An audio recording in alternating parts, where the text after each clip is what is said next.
문제가 될 수 있는 확률이 굉장히 높기 때문에 어찌되었건 완벽한 상품은 이 세상에 없다 라고 생각을 하고 반고 끝에 악수 둔다고. 요즘에 OEM, ODM 관련해 가지고도 강의를 좀 하거든. 병행 수입업자들, 그러니까 우리나라에 물건을 수입해서 물건을 판매하시는 분들에게도 어떤 물건이 좋은지에 대해서 좀 강의를 하거나 이렇게 진행을 할 경우가 있는데, 상품을 소싱하는데 굉장히 어려워 하시더라고. 어떠한 상품을 좀 해야 될지에 대한 부분을 좀 고민이 많은 것 같아서 오늘은 한번 그 얘기를 좀 해보자. 일단은 온라인 셀링이 사실 크게 나누면 두 가지잖아. 구매 대행 파트, 재고를 가지지 않는 것과 병행 수입, 재고를 가지고 진행하는 파트가 있는데, 오늘 할 얘기는 사실 재고를 사입해서 진행하시는 분들, 재고를 가지고 진행하시는 분들에 대한 얘기가 될 것 같아. 근데 너도 알다시피 이게 재고를 사입을 하면 굉장히 많은 돈이 들잖아. 그러다 보니까 이분들이 진짜 많은 고민을 하셔. 아, 이 제품을 들어오면 될까? 흔히 말하면 MOQ가 1000개인데 그 MOQ 1000개를 들어와서 다 팔 수 있을지부터 걱정을 많이 하시더라고. 그래서 물건은 다 팔 수 있어요. 나는 항상 그렇게 얘기하거든. 실제로 그렇잖아. 물건 다 팔 수는 있잖아. 네, 뭐 거기에 들어가는 뭐 이제 마케팅비나 뭐 여러 가지 비용이 많이 들어갈 뿐이지, 내가 물건을 한 번도 팔아본 적이 없으니까 그 물건 1000개가 나간다는 것조차도 좀 의심을 하시더라고. 근데 뭐 구매대행이나 병행수비나 다 마찬가지겠지만 처음 시작하시는 분들 같은 경우에는 아무래도 깜깜하잖아. 이게 내가 지금 가는 길이 맞는지. 느낌이 약간 그런 것 같아. 어두운 산길을 걷는 듯한 느낌? 내가 지금 가고 있는 길이 맞는지 안 맞는지, 그 앞에서 강의 하나만을 사실 의지해서 가는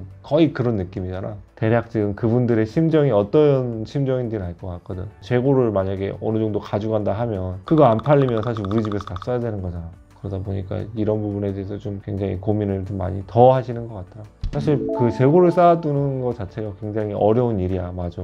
근데 판매가 일어난 이후부터는 너무 쉬워지니까 내가 하고 싶은 거 다 할 수 있고 진행하는 거 다 하는 거니까 그 단계를 벗어나야 되거든. 상품을 고르는 거. 이제 얼마 전에 이제 강의 진행하면서 이제 Q&A 받으면서 그런 말을 했어. 결혼이라는 것 자체랑 난 좀 비슷하다고 생각하거든. 결혼을 한다는 게 그냥 단순하게 생각했을 때 우리나라의 2,500만 명 중에 한 명이랑 결혼하는 거잖아. 남자 여자의 비율이 똑같다고 생각을 했을 때, 만약에 예를 들어서 우리나라 인구가 10대부터 80대가 있다면 나랑 결혼할 수 있는, 앞으로 5년 뒤로 5년 해서 한 10년 정도 살 수 있는 사람이 대략 300만 명 정도 되는 거잖아. 2,500만 명을 8로 나누니까 한 300만 명. 그러면 그런 걸 잘 의식하지 못하지만 300만 분의 1의 확률인 거야. 나랑 결혼하는 사람이. 근데 그 사람이 100% 나랑 맞는다, 나와 영원히 같이 할 수 있겠다라는 사람인 거를 100% 자신할 수 있을까? 그런 거랑 나는 좀 비슷하다고 생각을 해. 상품을 고르는 건 다양한 카테고리에 있는 물건 중에 하나를 선택을 하는 거잖아. 근데 사실 거기서 나는 좀 얘기를 하고 싶은 게, 나를 100% 만족시키는 물건이 없어. 내가 이 물건을 가져왔을 때 너무 대박이 날 거다. 다 사람들 그렇게 생각하고 시작을 하잖아. 그게 사실은 좋은 거고, 내가 물건을 딱 가져왔을 때 이 물건이 너무나도 좋은 가격에 너무나도 사람들한테 뭐 폭발적인 호응을 받으면 되게 좋은 물건이겠지. 근데 실상은 거의 그렇지 못해. 기존에 나와 있었던 물건들도 굉장히 많고, 그거에 대해서 조금 바꿨다고 해서 사람들이 막 그런 상품은 사실 아이폰에 애플 정도는 가능하겠다. 스티브 잡스가 처음에 혁신 막 이러면서 나온 그 정도가 되지 않는 이상은 사실 거의 불가능에 가까운 일이고, 이제 그 상품을 어떻게 내가 잘 포장해서 파느냐, 어떻게 잘 마케팅을 해서 파느냐가 사실은 더 중요한 거지. 대부분의 사람들은 이제 10가지의 조건이 있으면 그 10가지를 다 맞추려고 하지. 굉장히 많은 강의에서 그런 말을 하잖아. 이런 물건들이 좋다, 이런 물건들이 조금 더 경쟁력이 있다, 그런 말이 굉장히 많지만 결국에 그거 맞출 수 있는 거야. 이 세상에 진짜 단 한 물건도 없다고 생각해, 나는 개인적으로. 그러면 내가 선택한 물건을 가져와서 어떻게 그걸 잘 팔 수 있는지에 대한 부분을 고민해 봐야지. 오히려 나는 그래서 어떻게 소싱을 해서 가져오느냐 그거보다 어떻게 얘를 잘 포장해서 팔 수 있을지에 대한 부분을 좀 더 고민하는 게 더 맞다고 생각을 해. 기존에 있었던 상품과 어떤 게 다른지, 이 상품을 썼을 때 어떠한 게 편리해지는지에 대한 부분, 아니면 이 상품을 썼을 때 어떠한 가치를 내가 가질 수 있는 부분에 대한 부분을 좀 더 집중하는 게 맞지. 예를 들어 보면 그런 거지. 만약에 내가 지금 투랩에서 잘 팔리고 있는 상품이 자전거 헬멧이야. 자전거 헬멧의 가장 중요한 부분은 뭘까? 안전용품? 그치, 안전용품이니까 안전에 대해서 가장 중요하다고 생각을 하게 돼, 사람들이. 근데 헬멧 같은 경우에는 사실 무조건 안전 인증을 받아야지만 들어올 수 있어. 구매 대행을 한 제품 말고 시중에서 팔리고 있는 모든 제품들은 안전하다고 국가에서 어느 정도 인정을 해준 제품이야. 안전하다는 거를 소구점으로 참기는 좀 어려울 수도 있거든. 그러면 그 소구점 말고 다른 소구점, 뭐 예를 들면 가격이 다른 제품보다 저렴하다든지 아니면 가볍다든지 디자인이 예쁘다든지 무언가 다른 소구점을 잡아서 그거를 극대화를 시키는 거지.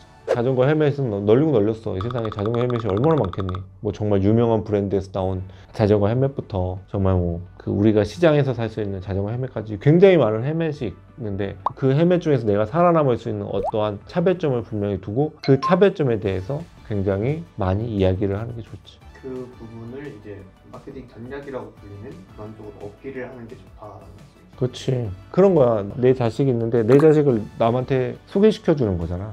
뭐 예를 들어서 선을 봐. 그러면 내 자식이 못난 점을 말할 거야. 데려왔을 때 어떻게 해서든지 얘가 다른 사람에게 마음에 들게 하기 위해서 무언가 계속 얘 장점을 얘기하거든. 뭐 얘는 공부도 잘했고 뭐 어렸을 때부터 부모님 말씀도 잘 들었고 뭐 밥도 가리는 거 없고 그렇게 얘기하잖아. 우리는 알게 모르게 사실은 지금 일상생활에서도 사실 마케팅 소구점을 다 사용하고는 있어. 나는 개인적으로는 일단 처음에 상품을 소싱을 해서 가지고 오면은 오히려 상품, 제품에 대해서 집중을 하기보다 어떻게 해서 좀 팔아야 될지에 대한 부분을 좀 더 신경을 쓰는 게 맞다고 생각을 해.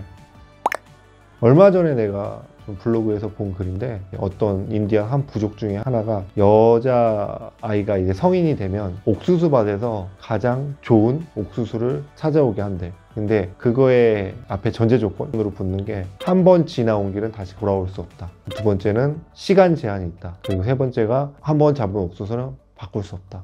이 세 가지야. 그러면 대부분의 사람들이 어떻게 진행하냐? 처음에 이제 옥수수밭에 처음 들어가면 이 옥수수가 좋은지 안 좋은지에 대한 부분을 잘 모르잖아. 그리고 이 옥수수 밭이 얼마나 길지도 사실 모르지. 그래서 처음에는 안 고른대. 고르지 않고 어느 정도 이제 시간이 지나서 거의 옥수수밭 끝에 다 왔다라고 생각이 됐을 때 그 중에서 가장 괜찮은 옥수수를 집는데. 그래서 정말로 좋은 옥수수를 잘 집어오는 사람이 많지 않을 수밖에 없다라고 하더라고. 근데 나는 사실 처음 소싱하는 사람들이 딱 이 기분일 거라고 생각을 해. 돈의 한계가 있기 때문에 처음 내가 소싱한 제품 위에 다른 제품은 소싱하기가 사실 쉽지 않지. 뭐 내가 무한대로 돈이 많다 하면 이 제품도 소싱하고 저 제품도 소싱하고 이 제품도 소싱할 수 있지만 어쨌든 하나밖에 소싱을 못하는 거잖아. 다음 두 번째는 시간 제한이 있어.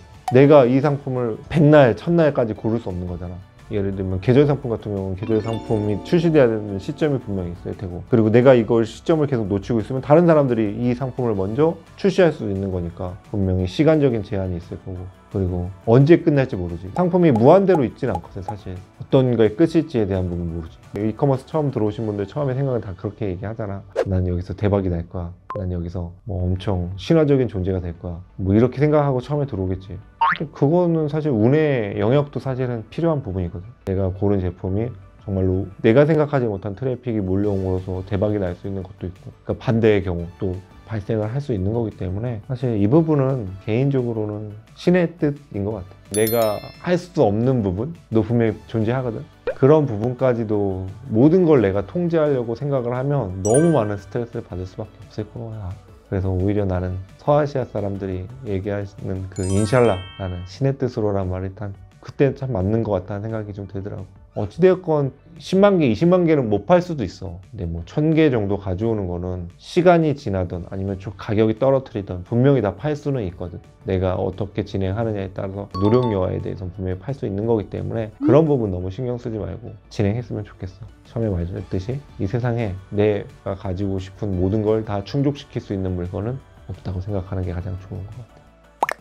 뭐 오늘 얘기를 좀 요약을 해보자면, 온라인 시장에 처음 들어오는 건 불빛이 없는 어두운 시골길을 걷는 것과 비슷한 느낌일 거야. 그렇게 어두운 상태에서 마음이 조급해서 무언가를 고르면 문제가 될 수 있는 확률이 굉장히 높기 때문에 내 눈이 그 어두운 곳을 볼 수 있을 때까지 시간적인 여유를 좀 갖고, 어찌되었건 완벽한 상품은 이 세상에 없다 라고 생각을 하고, 너무 완벽한 상품을 고르다 보면 잔고 끝에 악수 둔다고, 내가 원했던 상품이 아니고 대중들이 원하지 않는 상품이 나올 수도 있으니까 너무 조급해하지 않았으면 좋겠어. 분명히 자기한테 맞는 상품이 분명히 존재하고, 그렇게 상품을 가져왔을 때 오히려 어떻게 팔 것인지, 다른 제품과 어떻게 다를 것인지에 대한 부분을 상품 소싱할 때 조금 더 고민을 해보면 좋을 것 같고, 어찌되었건 무슨 방법을 써서든지 물건은 다 팔린다. 너무 그런 걱정 많이 안 했으면 좋겠어. 오늘은 좀 상품 소싱에 대해서 처음에 진행했을 때 가지는 고민에 대해서 좀 얘기를 해봤는데, 알지? 오늘 얘기가 좋았다면 구독, 알림 설정, 좋아요 눌러주는 거 잊지 말고, 근데 구독 누르면 언제든지 내가 지금 하는 얘기들 많이 들을 수 있으니까 많이 구독 좀 눌러주면 좋을 것 같아. 그럼 다음 시간까지 안녕.